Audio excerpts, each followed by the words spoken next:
This video is for entertainment purposes only and is not financial advice. Hey guys, welcome back to another video. My name is Josh. In today's video, I'll be giving you a final portfolio update on the Sharesies public portfolio. This is because, as I mentioned in my previous video, I've decided to liquidate all my positions in that account. So in today's video, I'll be sharing with you the reasons why I've decided to do that. As well as that, I'll show you all the positions that the portfolio has previously held and the returns on each one. We'll be looking at how much cash is left after selling all the stocks.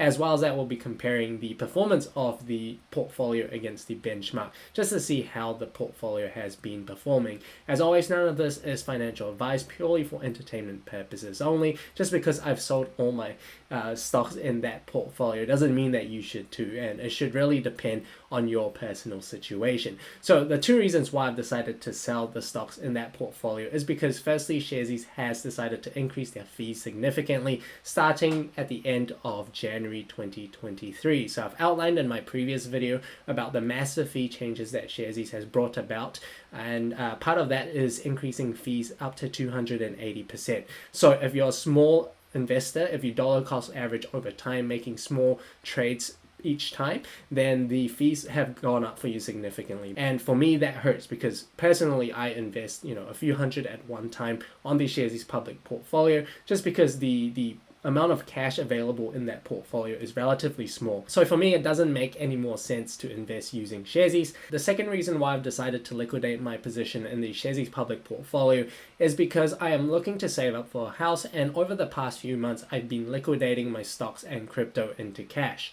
Now, the process that I gone through was thinking about how my positions were structured. A lot of it is based in the US and overseas, where the fees using Interactive Brokers is a lot cheaper than using Sharesies. So if I were to keep the Sharesies public portfolio, eventually I'll have to liquidate at a much higher transaction fee, and that's something that I didn't really want to do. So the timing of when Sharesies decided to increase their fees really just helped me make that decision earlier to liquidate my Sharesies account instead of liquidating some other position that I have. And to be honest, I would rather have kept the Sharesies public portfolio just because I do this whole series thing on YouTube. It's provided me a lot of content to make. However, I've decided that, do I really want to support a company that's just increased their fees by 280%?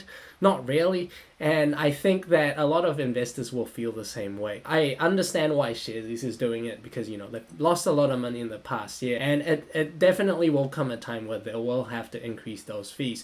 But as an investor, you can decide whether or not you invest on Sharesies or not. That being said though, I still have my private New Zealand stocks, some of them on Sharesies, just because I'm investing in larger amounts, and that's where the new fee structure kicks in. Actually benefits my private account because if you're doing larger trades, then you pay lower fees. So it makes sense to actually keep some of my money in Sharesies where I'm doing bigger trades. But for the purposes of the public portfolio, however, the new fee changes really hurt, so I will be moving my money away from there. So those are the two reasons why I've decided to liquidate my position on Sharesies. Let's take a look now at the liquidated account. So over here is the Sharesies public portfolio. The current portfolio value is $0 because there's no shares currently in there. So you can see over here, you don't have any investments.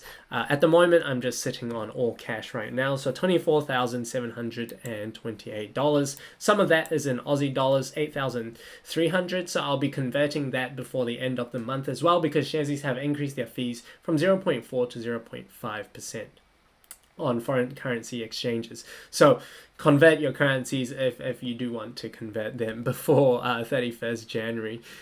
So over here is the portfolio. The simple return is 2.82%, and over here is the history of the portfolio. So on the 1st of August, there was $1,000 in there, and right now there is, you can't really see it here, but it's basically dropped to zero. Here you can.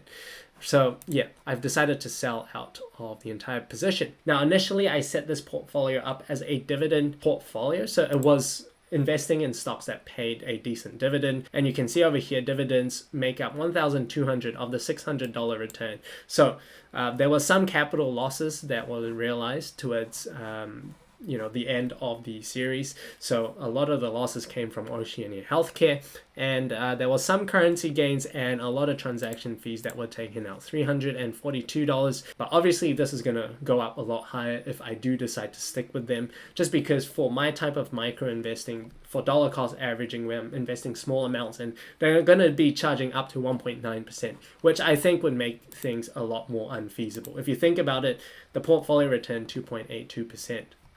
So if the fees were a little bit higher, the returns would be even lower than that, right? So I'm happy to liquidate the position based on my personal, situation changes. I need the money eventually to buy a house. Would I have liked to hold the positions a little bit longer? Definitely. I do think the market is recovering at the moment. Obviously, that's just my hunch. It might not turn out to be that way. No one knows where the share prices will go in the short term. So now I'm going to show you the Sharesies dashboard, which shows you how the portfolio has performed against the benchmark ETF. So here's the Sharesies dashboard, which shows you how the Sharesies public portfolio has performed. So over here, the NZX 50 ETF performance is 2.15%, whereas the Sharesies public portfolio has returned 2.68%. So there's a slight outperformance over here. However, if you look at the currency gains that were made on the Sharesies public portfolio, it's around 0.56%. And if you take that out of the total return, then the Sharesies public portfolio basically matched the NZX 50. So the currency gains was a result of the portfolio's gains made on AUD. So when I bought ASX shares, there'll be a currency gain or loss depending on how the Aussie dollars have traded against the New Zealand dollars. So there were some currency gains, which was not planned at all. It's random completely. I did not time it. So that came in to rescue the public portfolio's total return. And you can see historically how the portfolio has performed. So there was a huge outperformance here after COVID-19. There was actually underperformance during COVID-19.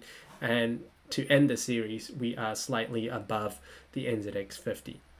So over here are all the positions that I've previously had in the portfolio. You can see for ASX, the returns were negative. So I've actually lost money investing on the ASX. Collins Foods was a negative 400 return. Kogan was 1,200 loss as well, and that's been offset by strong gains in Center Group, but overall it was a loss-making investment in the ASX.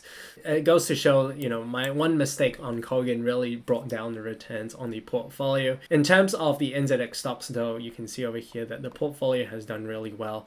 The only one bringing down the returns was Oceania Healthcare, bringing loss of $2,200. However, total returns for the NZX was 1,500. So that's brought the returns up for the overall portfolio since July 2019. I don't know why it says 17 June here, but the portfolio first traded on 1st of August. So overall, I do want to say a huge thank you for all of you guys who joined in, supported the journey, by liking the videos, commenting, subscribing, using the affiliate links to sign up for stuff. I really appreciate it. It's got us to here 3.5 years later, where the portfolio is now, close to $25,000, albeit it's most likely my savings. But it just goes to show that even small amounts over time will add up to a huge amount, from $1,000 to $24,700.